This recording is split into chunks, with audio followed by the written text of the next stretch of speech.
Between junk food, fast food, and unhealthy school lunches, getting kids to eat right can be hard.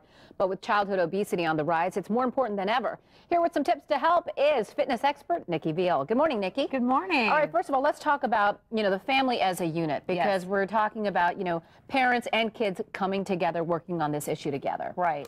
What's most important, first of all, is to modify family behaviors. Kids are the reflection of the parent. So whatever the parent lays the law, the children will follow. So we want to set TV time limits. We also want to set limits on how much time we're playing PlayStations and things like that. Or at the computer. Yes, or at the computer, right. To pull the kids away from the technology and move them in front and being active and getting outside. Yeah, and how important is it that the family actually sit at the dinner table and eat? Because oftentimes what happens is we all kind of park ourselves in front of the TV and we're eating, and then that becomes mindless eating. Exactly, and that's exactly what's called mindless eating. So you're eating more than you may even know that you're full, but just because you're watching the television and the taste is good, you keep going, when really your body is full, but you're not paying attention to that because you're focused in on what you're watching. Right, okay. And you have to have realistic goals as well. Absolutely. We want to set goals. We want to set goals for the entire family to be active. Get out together.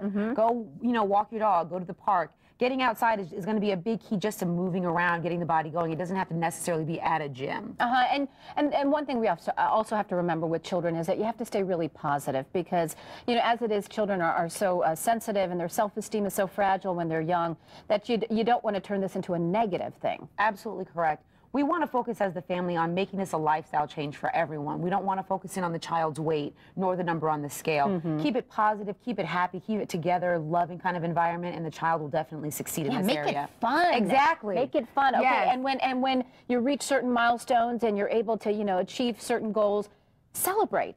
Absolutely. Positive reinforcement works great with anybody. With anyone. It doesn't do much good if you get an F and you get reprimanded and you get an A and you don't get a reward. So every little thing, hey, you got off the TV and got outside, good job. Right, but the reward is not let's go have an ice cream cone. Exactly, exactly. Okay. And the reward doesn't have to be a gift, it can just be verbal. Verbal goes a long way. Yeah, absolutely. And we also need to make sure that, after school, when kids come home, they're hungry, they want the after school snacks, but we've got to keep healthy snacks around. Let's talk about some of the options that you've brought here and which are better than the others. Absolutely. So we want to keep better snacks in the house. Usually you'll see the kids munching on the potato chips. Oh, yeah. If we just get rid of the potato chips, go to a whole wheat tortilla chip with a salsa dip, right here you're at about maybe 10 calories, whereas this whole bowl right here is over 200. And this is a whole grain, you say? A whole grain, yes. It tastes so good. And for the majority of the time, you won't even taste the difference. You don't dipping in the salsa. The kids are getting some more macronutrients. They don't know. It tastes the same. And then easy and quick would be popcorn. This is an extrally buttered popcorn. This is some popcorn with a whole wheat Chex Mix. It has some raisins in there and even some, what do you call those, M&Ms.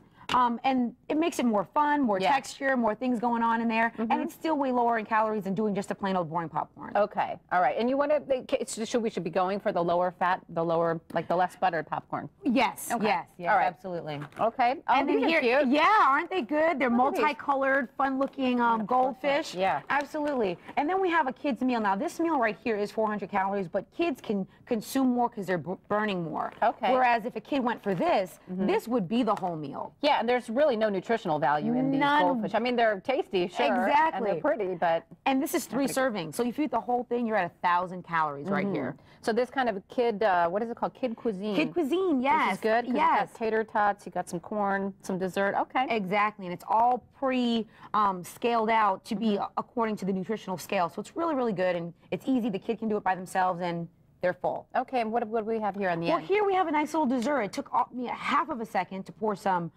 crushed pineapple cubes in an ice tray with some 100% pineapple juice, as opposed to an icicle pop. So they're getting more vitamin C, and it's tastier too. And it's fun. It's fun for kids to help mom or dad make these. Yes, absolutely. And then you keep checking in the freezer. Are they done yet? Yeah. Move the toothpicks around. No, they're not done yet. Right. All right. Absolutely. Nikki, great tips as always. Thank you so much. We appreciate your time. Thanks for being here all week. Thank you. All right, it's 8:15. Time now for a check of our forecast. Today would be a great day to take the family outside for to throw the ball around, take a walk, something like that, Jeff? Sure, get some outdoor exercise today. It'll be a beautiful day today, not only today, but all the way through the weekend, too, with high temperatures.